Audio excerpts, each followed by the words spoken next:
Maintenir la solidarité au sein de leur dynastie tout en relevant les défis afin de prendre des décisions valables pour l'évolution de leur association, c'est l'objet de la rencontre des descendants de la dynastie des Gbassi-Mako tenue ce samedi 22 février 2025 à l'UQOM CVPC de Gorgonou.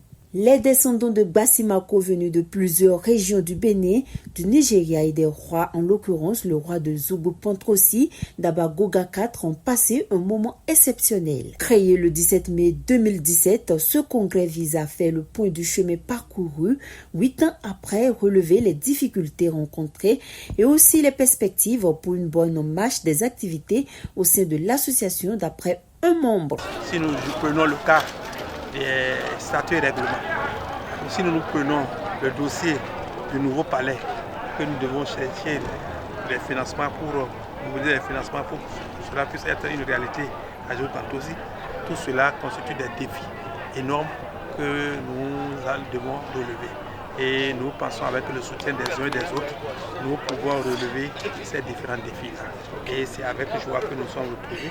Et aujourd'hui, grâce à ces rencontres, nous sommes en train de nous connaître. Nous sommes éparpillés un peu partout à travers le pays, mais on ne se connaissait pas. Mais aujourd'hui, grâce à ces rencontres, grâce à ces congrès, nous sommes en train de nous connaître tous. Et nous avons compris que nous avons au sein de notre groupe assez de cadres, assez de fonctionnaires, assez de chefs traditionnels et également des opérateurs économiques. Droit des Gbassi-Mako du Bénin et du Nigeria, je vais les inviter à la solidarité, à l'union, à l'entente. Et vous savez que lorsque vous êtes ensemble, vous êtes très fort. Et nous nous disons qu'ensemble, nous pouvons soulever les montagnes. Et je pense que nous sortons de ce congrès vraiment ravis. Nous sortons de ce congrès ragaillardis. Et nous savons que les différents défis qui nous attendent, et nous pouvons tout mener pour pouvoir les atteindre. L'association Gbassi-Mako figure parmi les 5 dynasties qui succèdent au trône de Niki, mise en œuvre par le souverain Kpegunu Kabaoko. Cette dynastie a au fil du temps connu un brassage avec d'autres communautés, notamment les Peuls, Mokole et d'autres, selon le premier secrétaire de cette association. L'empereur Simedouli Dia, qui à son avènement a créé les dynasties qui se succèdent au trône de Niki, a eu comme épouse une descendante de cette dynastie, donc originaire de Gbassi, qui se fait être une accompagnatrice de l'une des épouses de l'empereur, qui elle est de la dynastie Koraru et qui est griotte. Donc c'est le mariage entre l'empereur Simedouli Dia, qui est en réalité le fondateur de cette dynastie qui se succède aujourd'hui. C'est ce mariage entre lui et la descendante des Gbassi qui a créé cette dynastie Gbassi-Mako. Donc, tous les descendants de Kpegunu Kabaoko sont des Gbassi-Mako. Maintenant, il n'y a que dans cette dynastie des princes qui ont eu la chance de succéder ou de continuer la lignée de Kpegunu Kabaoko.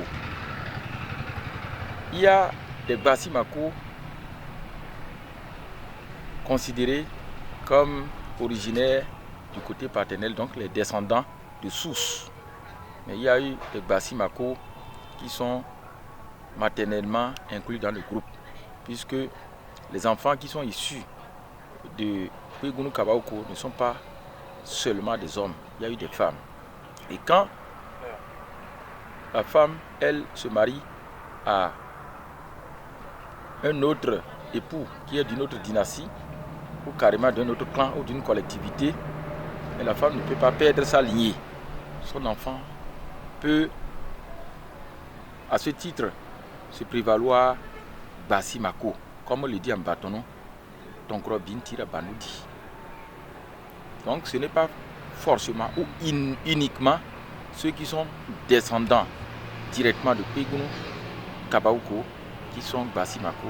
Sont Gbassi-Mako de source. Ceux qui sont descendants, oui, mais par alliance, maternellement, ceux qui sont descendants de Gbassi-Mako sont également considérés comme tels. Il aborde l'origine de la naissance de Gbassi-Mako et donne les grandes lignes de cette rencontre qui sont notamment rendre compte à l'empereur de Niki des décisions retenues, le statut et la rédaction des textes réglementaires, la naissance du nouveau site du palais et de l'arène de Soukou-Pantrosi. Nouveau site du palais et de l'arène de la Gani à Soukou-Pantrosi, un projet phare, ambitieux pour la dynastie Mako-Bassi, un projet très préoccupant pour Daba, qui est donc le premier responsable, pour ne pas dire le supérieur hiérarchique de toute la dynastie. Donc le site de plus de 20 hectares déterminé, retenu à Soukou-Pantrosi, et nous envisageons même effectuer la Gani prochaine, l'édition de la Gani prochaine sur ce site à l'entrée de Soukou-Pantrosi du côté de Gogounou. Et accompagner également Daba dans son maintien de la paix, de la cohésion sociale, de l'unité, de l'entraide, de la solidarité, et éviter au maximum, travailler, appuyer, accompagner Daba pour éviter les doubles chefferies, les chefferies bicéphales. 2 chefs sur un même trône, 2 rois sur un même trône, c'est une calamité pratiquement dans le septentrion, notamment en milieu bâtonneau ou dans le barotin, j'allais dire.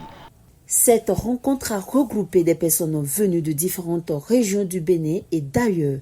Sa réussite s'avère nécessaire vu l'organisation. Vraiment, on remercie Dieu. Ça s'est bien passé. Nous avons appelé tous les filles et fils de Gbassi-Mako, du nord au sud, de l'est à l'ouest, et ils ont répondu à notre appel. Ils sont venus, on a essayé d'organiser et tout ça, ça s'est bien passé. On a qu'à essayer de se garder, de se tenir main en main pour que la prochaine édition soit plus réussie, que la prochaine édition soit plus réussie que ça. Quelques participants n'hésitent pas à laisser un mot à l'endroit des Gbassi-Mako. À l'endroit des Gbassi-Mako du Bénin, du Nigeria, c'est peut-être un appel, c'est pour réitérer ce qu'ils savaient déjà. Tout au début du démarrage au congrès constitutif, les Nigériens, même les gens venus du Togo, du Burkina, un peu partout du Niger, ils étaient tous là. La salle là, ne pouvait pas contenir les participants.